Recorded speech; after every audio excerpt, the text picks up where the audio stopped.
There's two things us off-roaders try to accomplish, and that's lifting our rig and fitting bigger tires.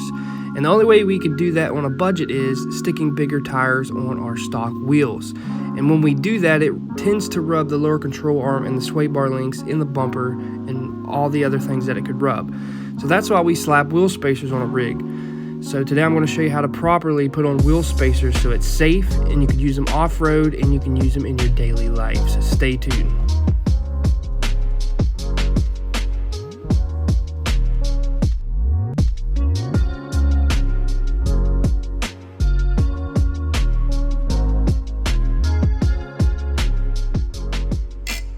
So before you jack up your vehicle, you want to go ahead and bust the lug nuts loose. I'm using a 4-way to do that. It's just easy and convenient to do it that way. After you get the lug nuts busted loose, go ahead and chock the wheels. I do the back and the front of my tire. That way it won't go nowhere. And then we can go ahead and jack up the vehicle.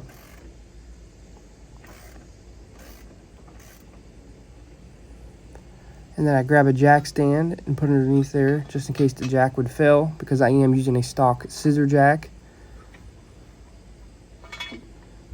And go ahead and take your wheel off.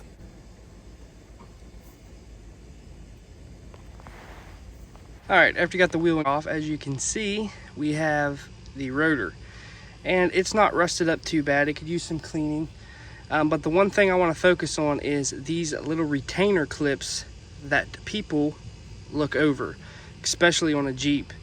A lot of newer cars have this and they try to shove the spacer over that, and what that does is it causes the spacer to set kind of off. People don't have one down here, and a lot of times they just have one and it'll cock the spacer. So first thing we got to do is actually take a screwdriver and pry these off.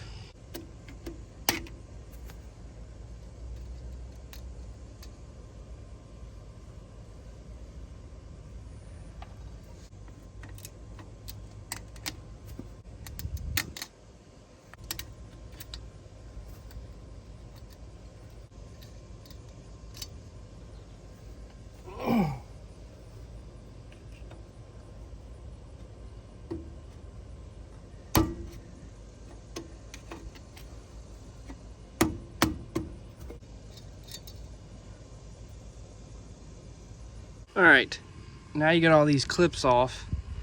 What I like to do is take a Brillo pad. If it's real bad and rusty, take a wire brush, but I take this little green pad and I go ahead and I just clean up the mating surface to where I can't feel it anymore, to where it's flush.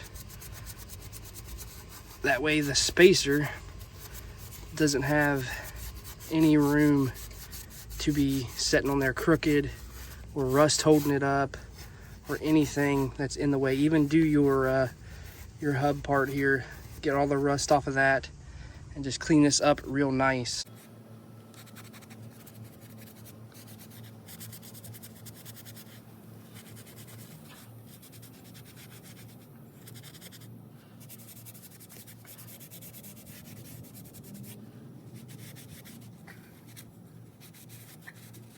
Alright, so you got the mating surface cleaned up really well.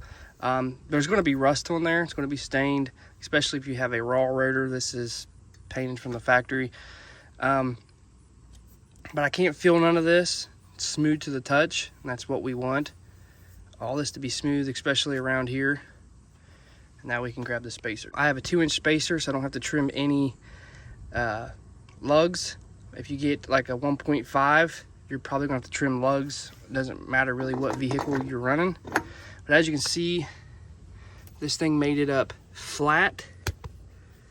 And then next thing we do is go ahead and put the lugs on. Before I put the lugs on, I want to use blue Loctite on the nuts. Just put it on there and then tighten them down, and then we'll torque them down. So here you see me using blue thread locker. I just use enough to make it work. I don't gob it on there.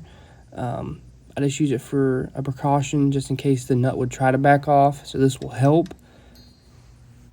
And then I snug it down with a 4-way. I don't tighten it down. I just snug it up so it's easier. So when I go to tighten it down, I don't have to set and ratcheted on. It's already to almost tight. So I go in a crisscross pattern like you would put a wheel on. I do recommend doing this with the spacer also.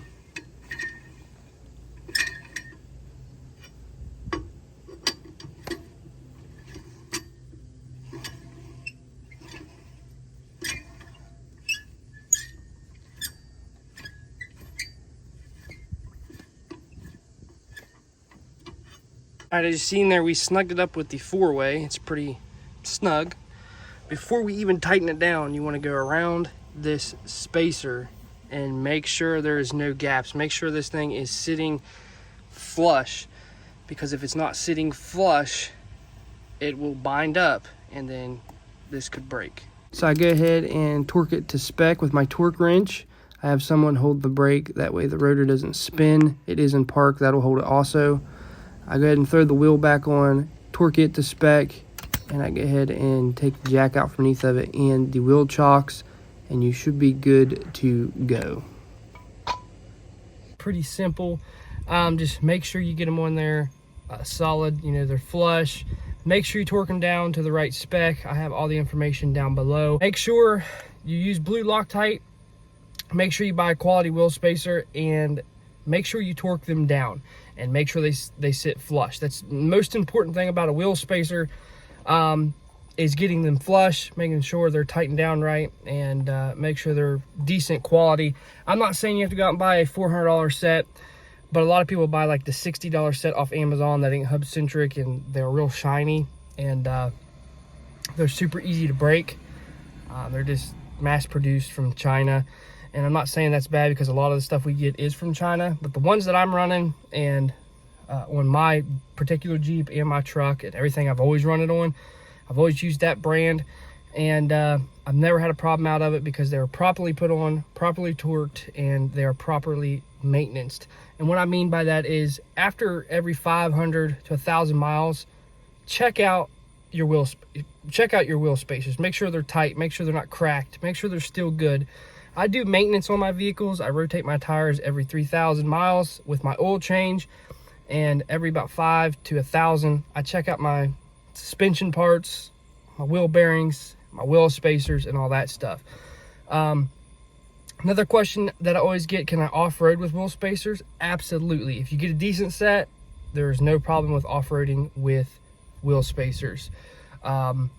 Another question I get, can I haul with wheel spacers? I have them on my Chevy truck, my OBS Chevy, and I haul with that. I use a trailer. To a point, yes. I hope you guys enjoyed this video. Make sure you give it a thumbs up, hit that subscribe button if you haven't yet. Hit that notification bell so you know each and every time I upload a video. I'm Cherokee Ronnie. Stay dirty, my friends.